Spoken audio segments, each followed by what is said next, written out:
50 years ago, 18 days after the March on Washington, when Coretta Scott King said that it felt as though heaven had touched earth, people in the movement felt a hell like they had never felt before. 4 little girls became martyrs in the fight for justice.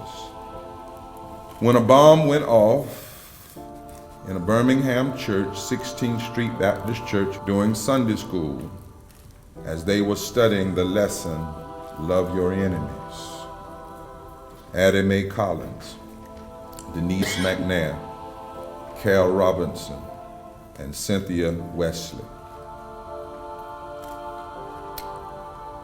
In his eulogy, Dr. King said, "These children, unoffending, innocent, and beautiful, were the victims of one of the most vicious and tragic crimes ever perpetrated against humanity. And yet they died nobly. They are," he said, "the martyred heroines of a holy crusade for freedom and human dignity." And so this afternoon, in a real sense, they have something to say to each of us in their death.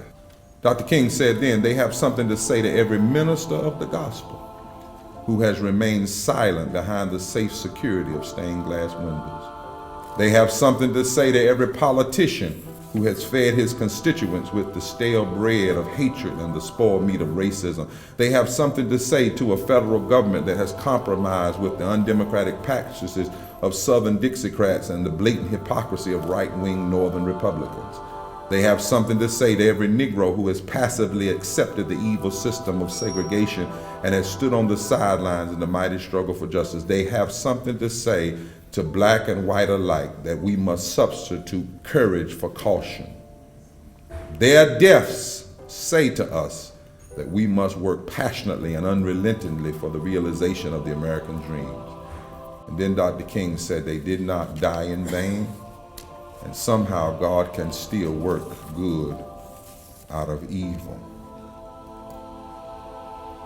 In the book of Genesis, chapter 4, as we do this memorial today, the Lord asked this question, "What have you done?" The voice of the one killed, his blood cries out to me from the ground. The blood of these 4 girls and all the martyrs still cry out. It cries out against you today, Governor McCord, Speaker Tillis, Senate Leader Berger, for attacking voting rights and defunding public education. This blood cries out against you, Senator Apodaca, when you refer to the Voting Rights Act as a headache. This blood cries out against you, Representative Lewis, who chaired the committee to roll back voting rights. This blood cries out against every Board of Election chair that is trying to suppress the vote and take and stifle the rights of students to vote on campuses across this state. This blood cries out against those who have decided to make it harder to get a public education, harder to vote, but easier to carry guns on college campuses. This blood cries out against you. The blood of the martyrs cry out against you, and it says you are wrong. But the same blood says you can turn around. You may not, but you can. You could engage in the virtue of repentance, Governor. You could call folk back in and undo what you've done. You could hear the cries of the blood and say you were wrong. And if you would do that, this same blood could unite us. This same blood could be the cement that holds our hands together. This same blood could inspire us to go forward together, black and white and brown and young and old and Republican and Democrat. If we hear the blood crying, we could unite around justice and the common good and the good of the whole. And we hope you will. Because the blood is still speaking. It's a sad day that we would have to gather like this 50 years later. To fight for the rights we won 48 years ago. Sad, but we will. Because if you don't hear the blood, that same blood speaks to us. The blood of the martyrs speaks to us. And that blood says to us, Stand up. Speak up.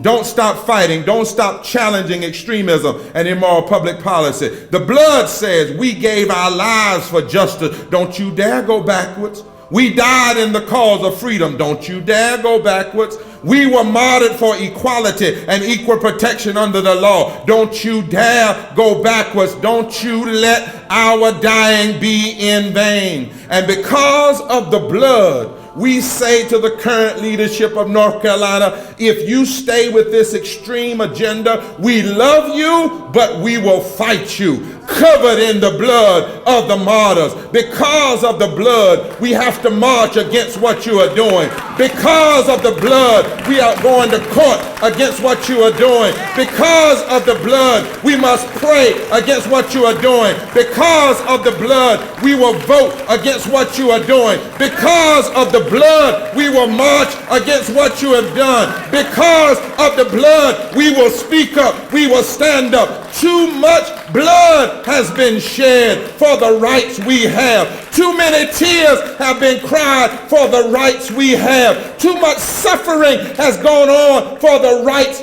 we have. We have come over a way that with tears has been watered.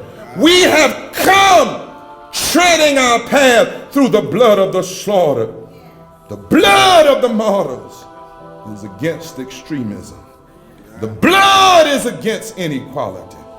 The blood is against injustice. And when the blood is against you, you may have temporary victories, but we will ultimately triumph in the name of justice. And we can't go back, not now, not ever. Not now, not ever. Not now, not ever. Not now, not ever, because the blood is against you. And so we march.